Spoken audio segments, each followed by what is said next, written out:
Cuando Cristo murió, fue colocado en una tumba. Pero al tercer día, las Escrituras nos enseñan que Él resucitó. Al tercer día sucedió el milagro donde Cristo venció a la muerte. Ahora, ¿qué significa que Él haya resucitado? ¿Qué significa eso para mí? Significa que así como Él venció a la muerte, Él también puede darme vida a través de un encuentro personal con Cristo. La Biblia dice que a los que le recibieron, a los que creen en su nombre, les dio la potestad de ser hechos hijos de Dios. Por lo tanto, cuando usted recibe a Jesús, usted recibe la vida de Cristo. Pero la palabra también nos enseña en Romanos, y lo estuvimos viendo el día de los bautismos, en Romanos 6:4, dice: porque somos sepultados juntamente con Él para muerte por el bautismo, a fin de que como Cristo resucitó de los muertos por la gloria del Padre, así también nosotros andemos en vida nueva, en vida nueva. Y se acuerdan que dijimos que ese bautisterio era símbolo de una tumba, porque allí quedaba sepultado nuestro viejo yo, ahí quedaba sepultada nuestra vieja naturaleza. Pero así como Cristo resucitó de los muertos, nosotros podemos andar en vida y vida en abundancia. En Cristo podemos dejar atrás lo que es del pasado. Dice la Biblia: si alguno está en Cristo, nueva criatura es. Las cosas viejas pasaron, he aquí todas son hechas nuevas. Eso significa que usted comienza un nuevo libro en su vida. La historia pasada de su vida queda atrás y usted empieza a escribir una nueva historia en Cristo Jesús. Todas las páginas comienzan a ser hechas nuevas. Ahora usted puede ser lleno del poder del Espíritu Santo para vivir una vida en abundancia. Ahora, Jesucristo, nos dice la Biblia, resucitó un día domingo, el primer día de la semana. Él resucitó al tercer día, que fue el primer día. Usted diga: el tercer día fue el primer día. El primer día de la semana, ese día domingo, cuando Jesús resucitó, tuvo tres encuentros. Tres encuentros. Uno a la mañana, uno a la tarde y otro a la noche. Tres situaciones diferentes, tres lugares que no tenían que ver el uno con el otro, pero el mismo Jesús, el mismo domingo. Y vamos a ver cuál fue el primero.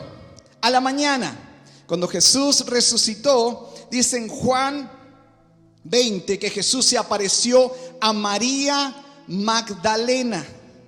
Dice Juan 20, versículo 1: el domingo por la mañana temprano, mientras aún estaba oscuro, eso nos habla de que eran alrededor de las 5 o 6 de la mañana, María Magdalena llegó a la tumba y vio que habían rodado la piedra de la entrada. Era oscuro, era quizás un día fresco. María Magdalena iba preocupada. Dice la Biblia en Lucas 24 que ella llevaba especies aromáticas. Eso era como una especie de unción, un aceite, un perfume que se le ponía a alguien que había muerto. Es decir, María Magdalena iba esperando encontrarse con el cuerpo de Jesús muerto. Ella sentía que ya no había esperanza para aquel maestro que había conocido. Y aunque ella no entendía lo que sucedía, me encanta su actitud. Ella iba determinada a ir hacia la tumba. Se suponía que había una piedra muy pesada. Se suponía que había soldados. Algunos creen que habían entre 10 y 30 soldados romanos que custodiaban esa tumba. Yo no sé qué es lo que estaba pensando María Magdalena, pero ella dijo: yo voy. A mí me encanta porque muchas veces las mujeres son así. Ellas no tratan de planear o saber cómo solucionar las cosas, simplemente van. Y ella fue en fe. Dijo: yo voy a ir hasta esa tumba. Pero iba preocupada en su corazón. Quizás usted está viviendo una situación donde no entiende lo que está pasando y hay preocupación adentro de su corazón. Pero déjeme decirles, esa es la antesala para encontrarse con un Cristo vivo. ¿Cuántos dicen amén? Veamos lo que dice después. María se encontraba llorando fuera de la tumba, en el verso 11. Y mientras lloraba, se agachó y miró adentro. Todos digamos, miró adentro. Ahora, ¿dónde estaba la piedra? La Biblia dice que la piedra había sido quitada, que había sido rodada. ¿Dónde estaban los soldados? Los soldados habían huido. ¿Qué es lo que había sucedido? El Señor nos cuenta de que un ángel fue el que apareció como un relámpago y movió esa piedra pesada. Y por supuesto los soldados salieron corriendo, tuvieron temor. Ahora ese ángel no movió la piedra para que Jesús saliera. Jesús ya había salido. Jesús podía transportarse de un lugar a otro en un cuerpo glorificado. La piedra fue movida, y escuche bien esto, para que usted y yo podamos entrar y ver el testimonio de que Jesús había resucitado. Dice la Biblia que María miró, ¿a dónde? Adentro. Todos digamos, miró adentro. ¿Y qué es lo que vio? Dice, vio dos ángeles. Esos estaban vestidos con vestiduras blancas. Presta atención a eso. Uno sentado a la cabecera y el otro a los pies, en el lugar donde había estado el cuerpo de Jesús. Uno a la cabecera, otro a los pies. El arca del pacto, que era símbolo de la presencia de Dios para Israel, tenía un ángel. Uno a la cabecera y otro a los pies. Ahí estaban los ángeles mostrando que la presencia de Dios ya no estaba limitada a un objeto material. La presencia de Dios ya podía estar en el corazón de cada uno de los que le reciben. ¿Cuántos dicen amén? Y dice que en el versículo 13, los ángeles le hablan a María y le dicen, apreciada mujer, ¿por qué lloras? Le preguntaron los ángeles. Y ella dice, porque se han llevado a mi Señor, contestó ella, y no sé dónde lo han puesto. Dio la vuelta para irse y vio a alguien. María se dio vuelta rápido. Los dejó ahí a los ángeles. Y ella se dio vuelta y vio a alguien que estaba allí. Era Jesús, pero ella no lo reconoció.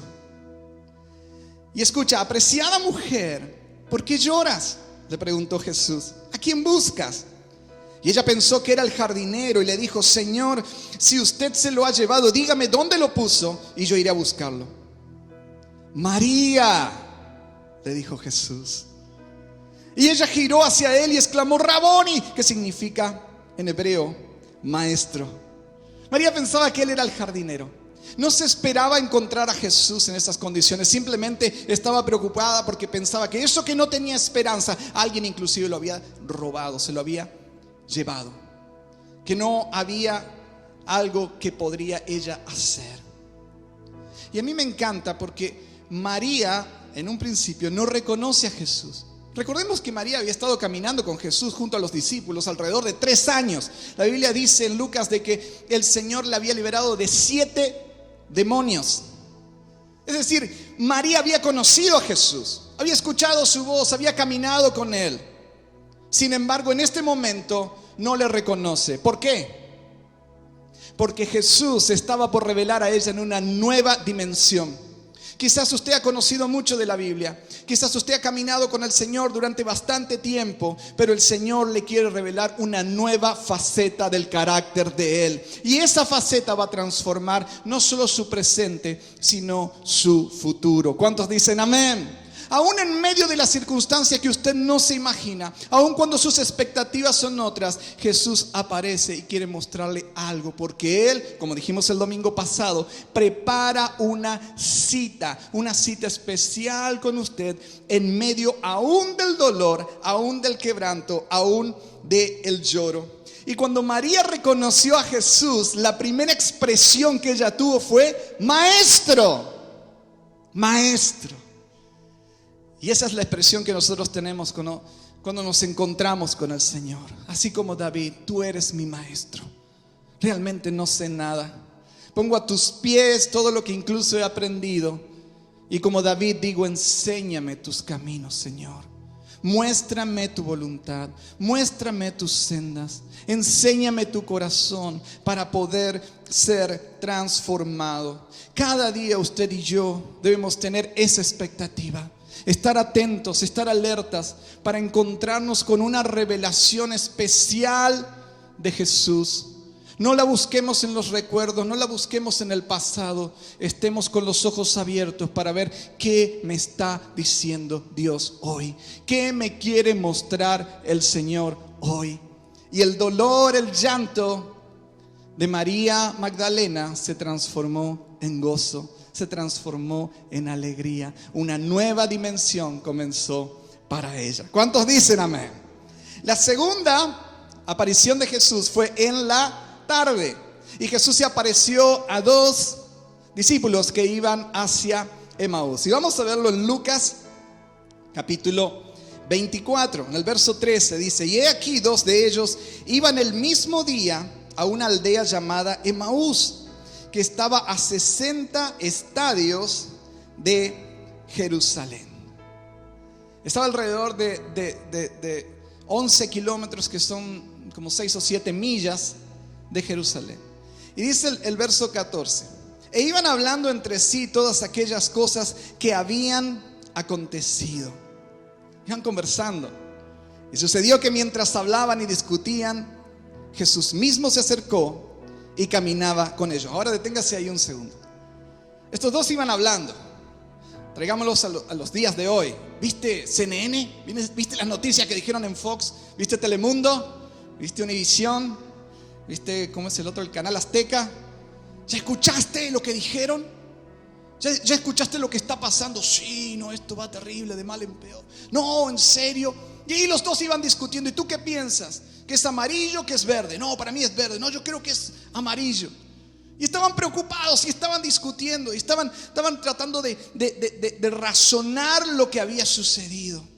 A tal punto que no se dieron cuenta que Jesús se había acercado y estaba caminando con ellos. No pudieron verlo. Mi hermano, que la situación que tú estés viviendo, que las noticias que tú escuchas, no te distraigan de darte cuenta que Jesús está presente, está caminando contigo, está ahí. Que el sonido de tu televisor no sea más fuerte que la voz de Jesús, que te está hablando inclusive en esta misma mañana. Y les dijo Jesús: ¿qué pláticas son estas que tenéis entre vosotros mientras camináis, y por qué estáis tristes? Fíjense en lo que le dice Jesús. ¿Qué pláticas tienen mientras están caminando, y por qué están tristes? Porque de la abundancia del corazón comienza a hablar nuestra boca. Y cómo nosotros alimentamos nuestro corazón es como empezamos a sentir. Los que escuchamos, lo que vemos, lo que recibimos, se transforma en un pensamiento, en un sentimiento, y luego en una conversación. Y ya lo empezamos a hablar. Y nuestro caminar en esta vida comienza a ser afectado. Déjeme decirle algo: la vida es muy breve, es muy corta para estar escuchando, recibiendo lo incorrecto. Jesús les dice: ¿qué es lo que están hablando? Que los ha transformado en personas tristes. ¿Qué es lo que están pensando? Que no se han dado cuenta que camino con ustedes. En el verso 18, respondiendo uno de ellos, que se llamaba Cleofas, dijo: ¿eres tú el único forastero en Jerusalén que no has sabido las cosas que en ella han acontecido en esto? Hasta lo regaña Jesús. Dice: ¿pero qué no tienes Facebook? ¿No tienes redes sociales? ¿No tienes celular? ¿No tienes iPhone? ¿No te salen ahí las noticias? ¿No miras la tele? ¿No lees los diarios? ¿Que estás escondido en tu sótano? ¿Dónde estás? ¿En qué estás pensando? ¿Qué es lo que estás mirando? ¿No sabes todo lo que ha sucedido? Y me encanta la respuesta de Jesús. Él le dice: ¿qué cosas?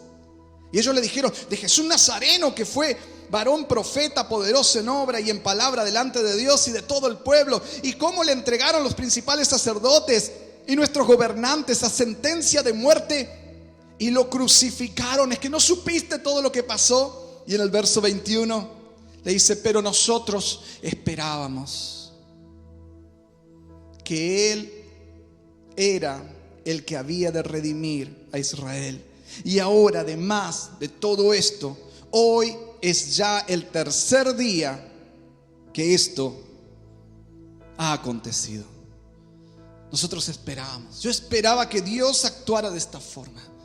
Estos dos esperaban a un Jesús político, a un Jesús que iba a echar fuera a los romanos, que iba a quitar a Herodes del trono, que iba a mandar a la cárcel a Pilatos, se iba a sentar en el palacio de Jerusalén y iba a empezar a regir.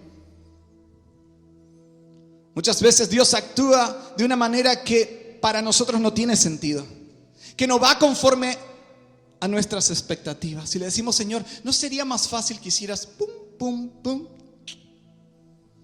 Y todo estaría solucionado. Digo, ¿no? Una sugerencia, humildemente. Ellos esperaban algo que Jesús no hizo. Y déjame decirte, a veces tú esperas algo que Jesús no hace. Porque no lo hace a tu forma, no lo hace a mi forma, lo hace a su manera. Y sabe que luego Jesús le dice: oh insensatos, no era necesario que el Cristo padeciera, que sucedieran estas cosas. En otras palabras les dijo: ustedes, sus pensamientos son su obstáculo, porque los pensamientos de Dios son más altos que nuestros pensamientos, y sus caminos son más altos que nuestros caminos. Jesús les dijo: ustedes están tratando de acomodar a Dios de acuerdo a sus expectativas. Dios nunca va a hacer eso. Dios no actúa conforme a lo que nosotros lo esperamos. Ellos esperaban quizás a alguien vestido con ropas delicadas que se iba a sentar en un trono. Jesús vino como un carpintero. Y muchos no reconocieron al Hijo de Dios que estaba ahí en la cruz. Muchas veces Jesús se te aproxima. Muchas veces Jesús te habla a través de un mensaje, de una prédica, de una circunstancia, de una persona. Y nosotros decimos: no, que cambie la circunstancia, no, que cambie esa persona, no, que cambie ese mensaje, no, que cambie. Dios dice: no, yo lo que quiero es cambiarte a ti. Lo que yo quiero transformar es lo que hay adentro tuyo, porque es necesario que se haga mi voluntad. El domingo pasado decíamos que cuando Jesús murió, pusieron arriba de su cruz un letrero que decía: este es Jesús, el Rey de los judíos, y estaba en 3 idiomas. ¿Lo recuerdan? Estaba en latín, estaba en griego y estaba en hebreo. El latín nos habla de lo que era el poder político, militar. El griego nos habla acerca de todo lo que es el conocimiento, la ciencia. El hebreo nos habla acerca de lo que es el poder religioso. Déjeme decirle, Jesucristo está por encima de todo conocimiento terrenal, por encima de todo poder religioso, por encima de todo poder político. No podemos limitar a Jesús a lo que está viviéndose en esta tierra. Jesús está encima y Él tiene un plan. Y su plan es perfecto. Nuestra tarea es poder interpretar, discernir lo que Él está haciendo de tal manera que eso produzca una transformación en mi vida más que una transformación en lo externo. Dios está interesado en el interior, en el corazón. Por eso Jesús vino y murió en una cruz. Él murió en una cruz para que nuestros corazones puedan ser redimidos, para que nosotros podamos tener vida eterna. Él no buscaba súbditos, Él buscaba corazones apasionados por Él, transformados. Él buscaba hijos. ¿Cuántos dicen amén? Verso 27. Voy un poquito más rápido. Y dice: comenzando desde Moisés y siguiendo por todos los profetas, Jesús les declaraba en todas las escrituras lo que de Él decía. Me encanta, a mí me hubiera encantado estar ahí, escuchar a Jesús, decirles: ¿se acuerdan el arca de Noé? ¿Se acuerdan ese barco gigantesco de madera? Eso es símbolo de la salvación, de la redención. ¿Se acuerdan de la vara de Aarón reverdecida? Eso es símbolo que él iba a resucitar. ¿Se acuerdan del Cordero Pascual? Él fue el Cordero Pascual que murió en esa cruz. ¿Se acuerdan de Isaías 53? Mas el herido fue por nuestras rebeliones, molido por nuestros pecados. El castigo de nuestra paz fue sobre él, y por su llaga fuimos nosotros curados. Todos nosotros nos descarriamos como ovejas, cada cual se apartó por su camino, mas Jehová cargó en él el pecado de todos nosotros. La palabra habla de Cristo. Siempre lo ha hecho. Y Él les abrió las escrituras. Y dice el verso 28, llegaron a la aldea a donde iban, a Emaús, y Él hizo como que se iba más lejos. Mas ellos le obligaron a quedarse diciendo: quédate con nosotros porque se hace tarde y el día ya ha declinado. Entró pues a quedarse con ellos. Me encanta la actitud también de ellos. Si no te vayas, queremos escuchar un poquito más. No te vayas, hay algo especial en lo que está pasando. No te vayas, quédate. ¿Cuántos le dicen al Señor: quédate, quédate? Esa semilla que estás poniendo en mi corazón, no quiero que rebote como en tierra dura. Quédate adentro, germina, da fruto. Pon tu mano en tu corazón y dile: Señor Jesús, esa semilla que estás poniendo en mí, yo te pido que germine, que dé fruto, en el nombre de Jesús. Amén. Miren lo que viene. Verso 30. Y aconteció que estando sentado con ellos a la mesa, tomó el pan y lo bendijo y lo partió y les dio. Entonces les fueron abiertos los ojos y le reconocieron, mas Él desapareció de su vista. La palabra ahí, le reconocieron, significa revelación. Revelación es cuando un velo es quitado, y ves y dices: ¡wow! Es Jesús. Ahora ellos también conocían a Jesús de antes. Lo habían escuchado, habían caminado con Él, habían pasado tiempo durante sus milagros, pero no le habían reconocido en esta situación, porque el Jesús que se les presenta es un nuevo Jesús. Es una nueva revelación personal para ellos. Es una revelación que les muestra el pan. El pan es símbolo de la iglesia, del cuerpo de Cristo. Es símbolo del reino de Dios. Mientras ellos estaban tan preocupados por el reino terrenal, Jesús les muestra el reino espiritual. Jesús le dijo a Pilatos: mi reino no es de este mundo, mi reino es celestial. Jesús nos enseñó a orar: hágase tu voluntad como en los cielos, así sea en la tierra. Venga tu reino. Ponga su mano en su corazón y dígale: Señor, venga tu reino. Yo quiero tu reino, en el nombre de Jesús. Amén. En este reino nosotros no combatimos con armas naturales, con armas terrenales. No son las que nos han sido dadas. La Biblia dice que nuestra lucha no es contra carne y sangre, no es contra personas, contra organizaciones. Nuestra lucha es espiritual y nuestras armas son poderosas en Dios para la destrucción de fortalezas. Y una y otra vez recalcamos esto, porque es muy importante que sepamos contra quién es nuestra lucha. Usted y yo estamos en el reino de Jesús. El único que brilla es Jesús.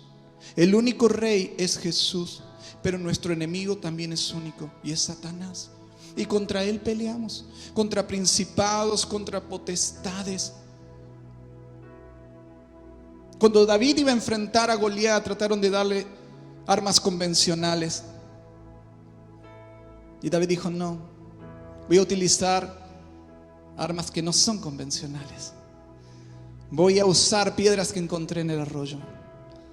De la misma forma, cuando usted enfrente las circunstancias difíciles, cuando enfrente sus gigantes, cuando enfrente aquello que no entiende, no trate de usar las armas convencionales. Le voy a escribir en Facebook, voy a decirle un montón de cosas, me voy a agarrar a los golpes. Ya vas a saber quién soy yo. Voy a mirar para otro lado cuando camine al lado de esa persona. Oh, sí, ya sé, ese vecino que me molesta, cuando no se dé cuenta le voy a tirar la basura ahí de su lado. Nuestras armas son espirituales. Y si usted usa las armas espirituales, va a tener la misma victoria que tuvo David ante el gigante. Porque en Cristo usted y yo tenemos victoria si usamos las armas espirituales. Dios ha diseñado, dice Efesios, creo que es el capítulo 3, dice que Dios ha diseñado a la iglesia, a ese reino espiritual, para mostrar su poder, para mostrar la multiforme grandeza de su sabiduría a los principados y a las potestades. Dios ha decidido utilizar vasos de barro como usted y yo para mostrar su poder a esos principados y a esas potestades. Por lo tanto, usted y yo debemos utilizar las armas correctas. Debemos ver lo que vivimos con los ojos correctos. ¿Cuántos dicen amén? Tercero, Jesús tuvo un encuentro en la noche.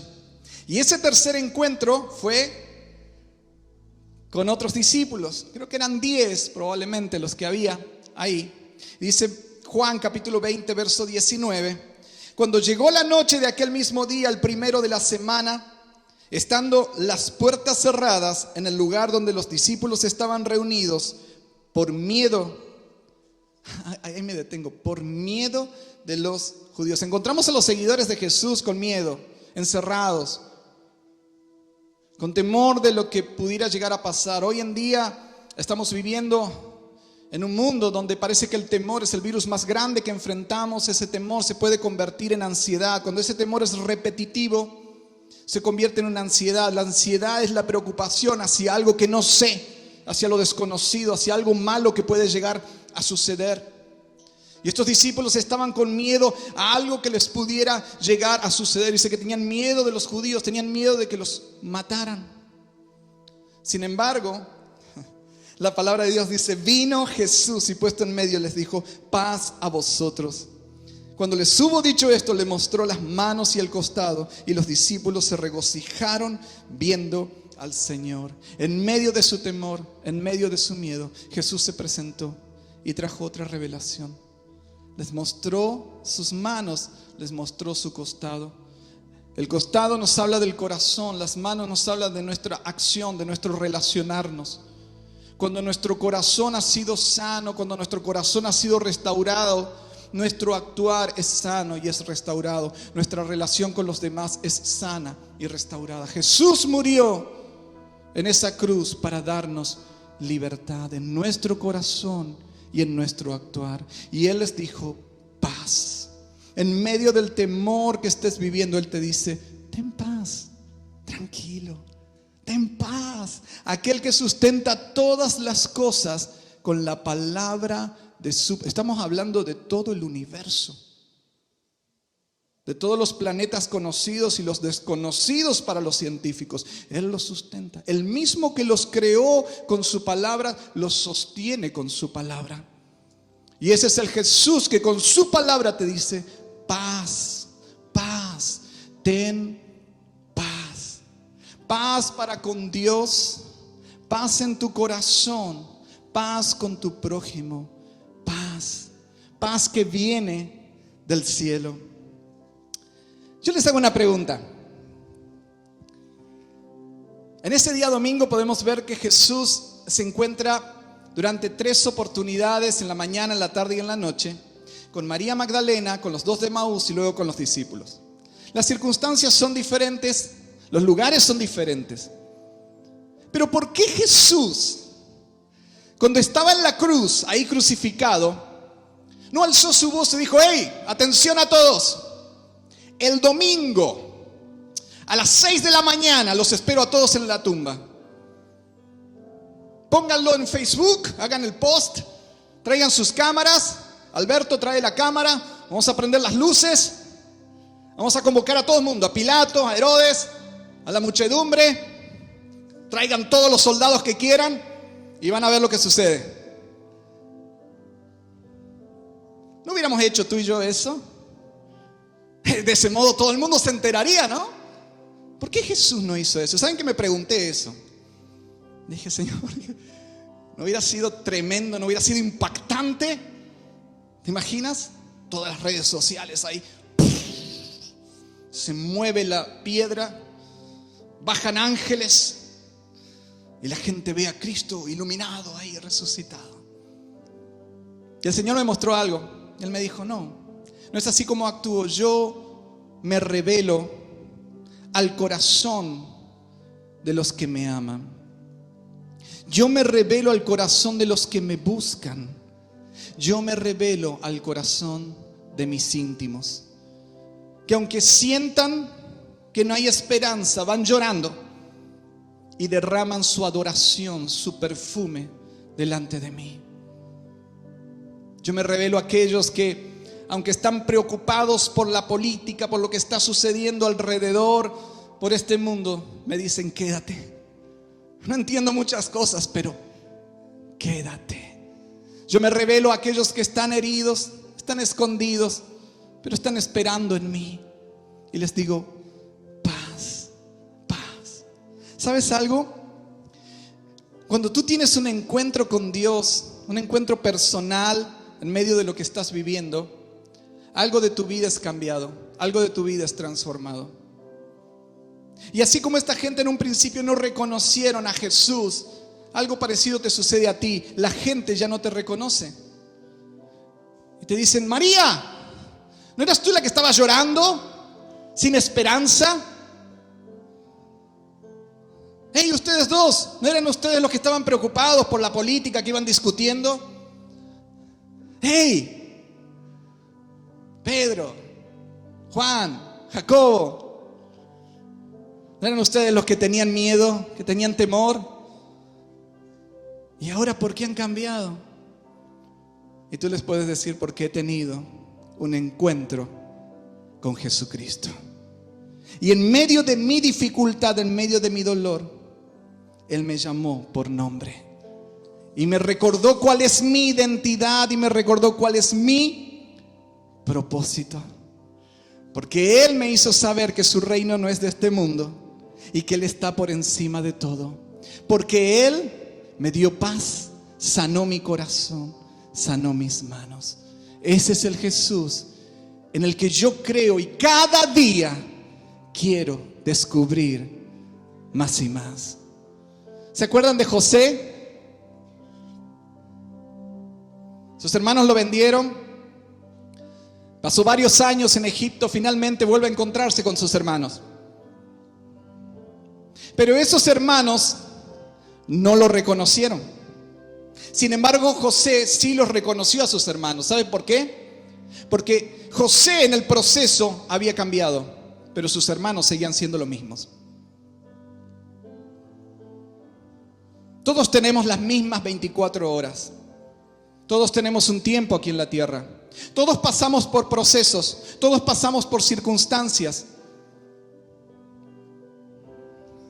Pero no todos crecemos de la misma manera. No todos dejamos que la transformación de Jesús pueda actuar en nuestras vidas. Todos podemos ver al mismo Cristo ahí al lado. Pero hay unos que dicen: ¿dónde estás? Oh, ya lo sé, escuché tus enseñanzas, ese mensaje ya lo oí. De hecho, yo escuché una prédica muy buena de María Magdalena. Ese versículo yo lo he leído muchas veces. Pero hay otros que dicen: wow, eres mi redentor y estás al lado mío en medio del dolor, como ese ladrón que descubrió al Salvador en su último momento. El tener un corazón tierno, abierto, el tener nuestros ojos dispuestos a aprender, es lo que permite que una revelación nueva de Cristo en cada circunstancia que vivimos pueda ser expresada. Algunos dirán: eso es locura, eso es una tontera. Pablo dice en Romanos 1:16, la palabra, todos digamos la palabra de la cruz, la palabra de Cristo, para algunos es locura. Es locura para ellos que se pierden, pero a los que se salvan, esto es a nosotros, es poder de Dios. Y esa es la diferencia. Hay quien puede vivir en una teoría, en un conocimiento, pero hay quien puede vivir en la palabra rema, en la revelación constante, es donde tú dices: wow, esa semilla entró y siento que está transformando mi tierra interior y yo quiero dar fruto. Quiero dar fruto al 100 por 1. Ponte de pie en el lugar donde estás.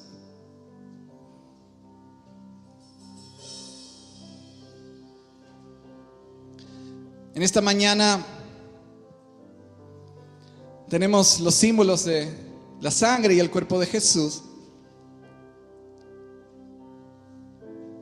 Y sabes que en el Salmo 23 David dice: Jehová es mi pastor y Él prepara una mesa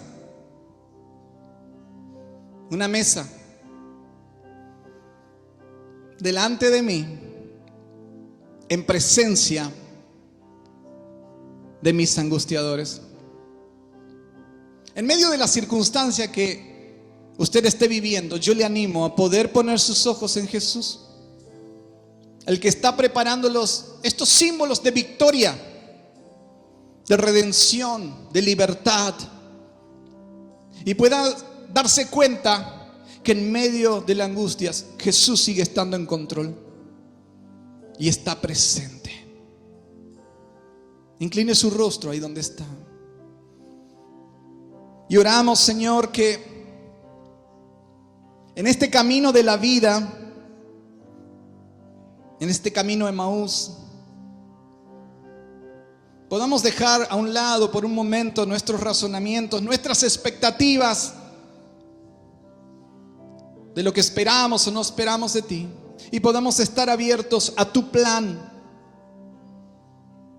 a lo que tú quieres, a lo que tú dices y a lo que tú vas a obrar adentro del corazón.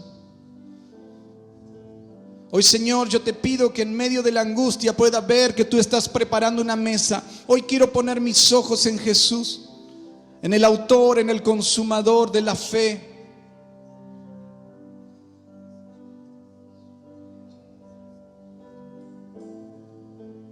Y hoy, Señor, yo te pido que me limpies con tu sangre,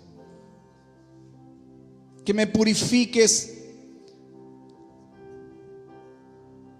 Lava mi corazón, mis intenciones, mi voluntad, mis labios, mis ojos.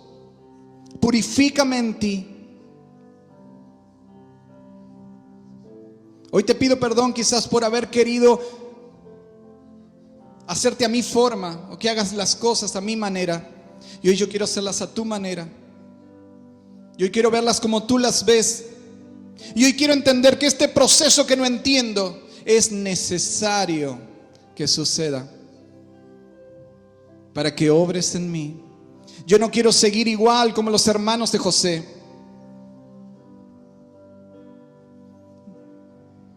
Yo quiero ser transformado en tu proceso. Quiero aprender humildad. Quiero aprender mansedumbre. Quiero aprender obediencia.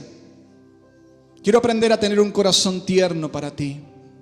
Y hoy, Señor, me estás dando una oportunidad. Y hoy quiero tomarla.